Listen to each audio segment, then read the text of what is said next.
Hello friends, welcome back to our channel Finstock. Today we are discussing with yet another stock and the name of the stock is Bharat Forge Limited. Bharat Forge is engaged in the manufacturing and selling of forged and machine component for auto and industry sector. So Bharat Forge ये जो company है ये machine component बनाती है auto sector के लिए और industry sectors के लिए। अगर हम इसके की पॉइंट्स देखते हैं, it is a part of Kalyani group, यानी जो कल्याणी ग्रुप है ये इसकी एक सब्सिडरी है, ये ग्रुप की कंपनी है। Bharat forge belongs to the Kalyani group which has a annual turnover of more than USD 3 billion, यानी 3 बिलियन डॉलर्स के ऊपर इसका टर्नओवर है। 1 billion is equal to 100 crore. So आप सोच सकते हैं कि कितनी बड़ी ये कंपनी है। Apart from the forging industry, the group has their presence in engineering steel, automotive industrials, renewable energy, urban infrastructure, and specialty chemicals. And the group maintains several leading positions in various business segments.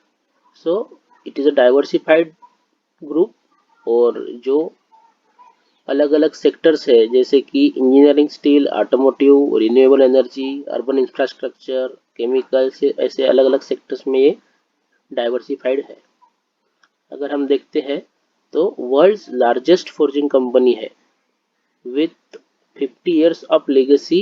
The forging capacity of the company is more than 6 lakh tons per annum, यानी ये जो forging products बनाते हैं इसमें 6 lakh tons per annum इनकी capacity है, which makes it the world's largest forging company, जो इसको पूरे दुनिया की सबसे बड़ी फोर्जिंग कंपनी बनाती है। The company has shifted from just a product manufacturer to a complete product maker. So पहले वो सिर्फ छोटे छोटे कंपाउंड बनाते थे, अभी वो पूरा प्रोडक्ट बनाने लगे हैं। अगर हम इसका प्रोडक्ट मिक्स देखते हैं, the company has 3 major products, namely steel forging, यानी स्टील फोर्जिंग जो आता है उससे उसको 37% रेवेन्यू आता है। Finished machine crank shaft 35% revenue आता है जिससे कि, and front axles assembly and components जिससे 14% रेवेन्यू आता है। अगर हम इसके ऑटोमोटिव सेगमेंट्स में देखते हैं तो Bharat forge manufacturers auto components for the original equipment manufacturers OEMs बनाते हैं, and they drive 43% of the revenue from the commercial vehicle segment and 17% revenue from the passenger vehicle segment. So ये अलग अलग कंपनियों के लिए अपने ओईएम्स, यानी जो यहाँ पे लिखा है ओरिजिनल इक्विपमेंट मैन्युफैक्चर बनाते हैं, और उसमें 43% जो उसके रेवेन्यू आता है वो आता है कमर्शियल व्हीकल्स से, और 17% जो आता है वो आता है पैसेंजर व्हीकल से, यानी जो कमर्शियल व्हीकल्स होते हैं बड़े बड़े ट्रक्स, बसेस, जिसका कि हम कमर्शियली यूज होता है, उसके लिए 43% ऑफ द रेवेन्यू वो जनरेट करता है जो पार्ट्स बनाते हैं उससे। और पैसेंजर व्हीकल्स जो होती है जैसे कि हमारी छोटी कार्स वगैरह, उनसे 17% ऑफ द रेवेन्यू आता है। सो अगर हम इसके मेजर मेजर इसके हम ग्राहक यानी क्लाइंट्स देखते हैं तो हमें मिलेगा manufacture across the world as the client list is Volvo, यानी एक रेप्यूटेड कंपनीज जो है Volvo, General Motors, Caterpillar, Tata Motors, M Kirloskar oil and engine and many more, ऐसे बहुत से बड़े बड़े ब्रांड्स के लिए ये कंपनी पार्ट्स बनाती है। Industrial 40% of the revenue. To mitigate the dependence on the automotive sector, the company diversified into manufacturing critical components to various end use industries, यानी अब वो छोटे अलग अलग इंडस्ट्रीज के लिए भी प्रोडक्ट्स बनाने लगे हैं। The company caters to multiple industries such as oil and gas, power, defense, aerospace, marine, railway, construction and mining. So ये जो अलग अलग सेक्टर्स है इनके लिए भी अभी ये अलग अलग पार्ट्स मैन्युफैक्चर करने लगे हैं, जो कि एक अच्छी बात है। Prioritising defence segment, the company has made significant value addition in the defence segment and also entered into a joint ventures between Rafael Advanced Defense System Israel. So Israel के साथ इन्होंने टाई अप किया है और defence sector में भी अभी ये नए नए इक्विपमेंट्स बनाने लगे हैं। Recently the venture has received its first major export order worth $100 million, यानी 100 मिलियन का ये जॉइंट वेंचर को एक बड़ा ऑर्डर मिला है to make units of Barak 8 missile kits over the next 4 years। 4 सालों में ये बराक 8 जो मिसाइल टाइप है उसके लिए किट बनाएंगे, अलग अलग पार्ट्स बनाएंगे, तो ये एक अच्छी बात है। Now let's go to its profile. So अगर हम देखते हैं तो कंपनी का मार्केट कैपिटलाइजेशन है 36,672 crore with current market price of 778, 52 week high 848 और लो है 595। इसका बुक वैल्यू है 141, so price to book ratio जो आएगा वो आएगा 5.58। अगर हम प्रॉफिट ग्रोथ देखते हैं तो 110% का प्रॉफिट ग्रोथ है और stock P 38.2 versus the industry average है 18.7, सो स्टॉक अपने पीयर्स से थोड़ा महंगा है। अगर हम लास्ट एक साल का ट्रेंड देखते हैं तो कंपनी ने 50 डे मूविंग एवरेज जो है उसने 200 डे मूविंग एवरेज को बुलिश क्रॉसओवर जो हम कहते हैं कर दिया है। यहाँ पे जो डेट था 16 अगस्त, तो ये एक स्ट्रॉन्ग कैंडिडेट हो जाता है जो कि ऊपर जाने की काबिलियत रखता है। इसी के साथ यहाँ पे वॉल्यूम बिल्डअप भी हम देख सकते हैं जो कि एक अच्छा सिग्नल है स्टॉक के लिए। और now let's go to pros and cons. Company is expected to give good quarter result, ये एक प्रो है। और अगर हम इसके कॉन्स देखते हैं तो जैसे कि बुक वैल्यू ज़्यादा आता है तो प्राइस टू बुक रेशियो जो है वो ज़्यादा आ रहा है।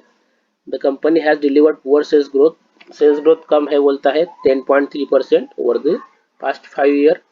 ये क्या होता है, जैसे कंपनी बड़ी होगी वैसे वो सेल्स ग्रोथ उसका क्या होता है, जब आप बड़ा वॉल्यूम करते हैं तो सेल्स ग्रोथ थोड़ा कम हो जाएगा आपका, क्योंकि उतना ही आपको बड़ा सेल्स भी करना पड़ेगा। अगर नहीं होता है तो वो धीरे धीरे कम हो रहा है।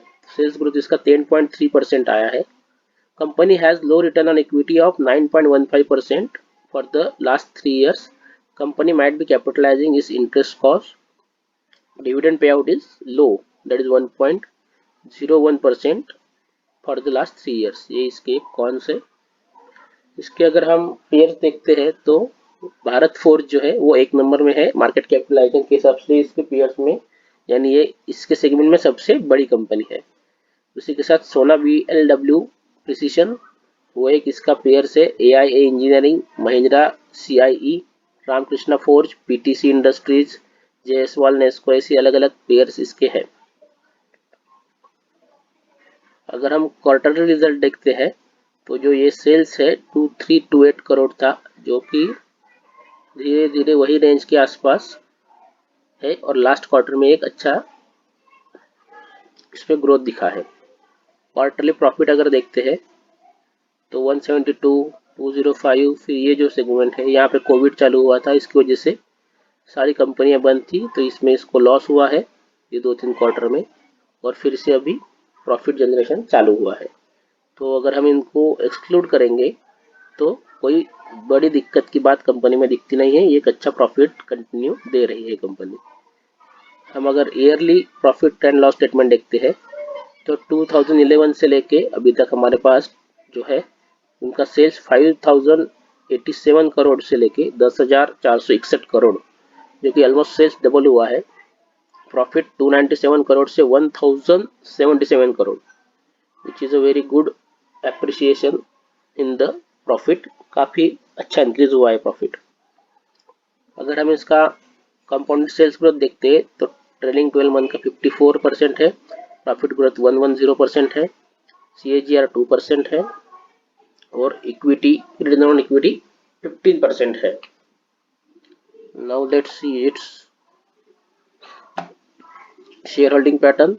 प्रमोटर के पास 45% शेयर है, FII 18%, DII 24%, गवर्नमेंट के पास 0.16 और पब्लिक के पास 11%। यानी FII DII जो बड़ी बड़ी लोग हैं इन्होंने ये काफी अच्छा होल्ड रखा है ये कंपनी में, एक काफी अच्छा शेयर होल्डिंग ये करते हैं। तो आप इसी के हिसाब से सोच सकते हैं कि कंपनी में इनको अगर फ्यूचर दिखता है, ये अगर स्ट्रांग समझते हैं, इतना बड़ा होल्डिंग रखते हैं तो कंपनी कैसी होगी। तो ये जो है ये हमारे लिए एक सिग्नल होता है कि अगर FII और DII इतने अच्छा होल्ड रखते हैं कंपनी में तो डेफिनेटली फ्यूचर इस कंपनी का अच्छा होगा। तो अगर ऐसी बात है तो हम इसको एक इन्वेस्टमेंट अपॉर्चुनिटी की तरह भी देख सकते हैं। यहाँ पे अब टिकर टेप में बता रहा है कि current price is more than intrinsic value, क्योंकि जैसे हमने देखा प्राइस टू बुक रेशो ज़्यादा है। रिटर्न ऑन इक्विटी जो है वो अच्छा है as compare to FD. Stock dividend कम देता है लेकिन एंट्री पॉइंट अच्छा है और मैनेजमेंट के हिसाब से कोई रेड फ्लैग नहीं है। अगर हम फोरकास्ट देखते हैं 75% एनालिस्ट ने बाय रेटिंग दिया है। ये दोनों रेट है क्योंकि हमने जैसे कि देखा कि ग्रोथ जो है वो कम हुआ है और मार्केट शेयर भी थोड़ा कम हुआ है, ऐसा इसमें दिखा रहा है। Let's go to chart.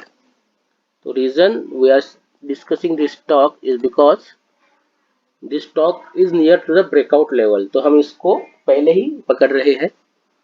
ये जो इसका एक वीकली रेंज था, ये वीकली चार्ट हम देख रहे हैं, तो हर एक कैंडल एक वीक का हमें स्टॉक में बता रहा है। तो ये बहुत दिनों से यानी ऑलमोस्ट 3 मई 2021 ये रेंज में आया था, तब से ये एक ही रेंज में स्टॉक मूव हो रहा है।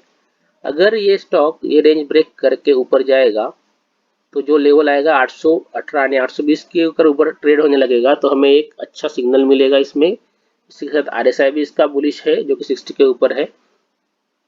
तो हम ये रेंज को डबल में अगर कैलकुलेट करेंगे 1:1, तो हमें एक अच्छा रिस्क टू रिवार्ड भी मिलेगा और रिटर्न भी एक्सपेक्ट हम इससे कर सकते हैं। जो इसके 1:1 रेशियो के रिटर्न आते हैं वो आता है ऑलमोस्ट 1021 यानी 1020। यानी हम अगर राउंड फिगर भी देखते हैं तो हम 1000 के लिए ये स्टॉक रख सकते हैं।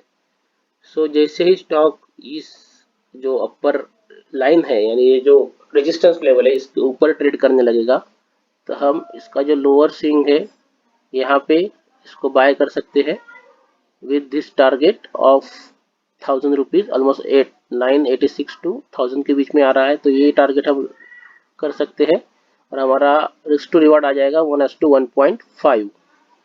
13% का रिस्क है, उसके अगेंस्ट में 20% का हमें प्रॉफिट हो सकता है।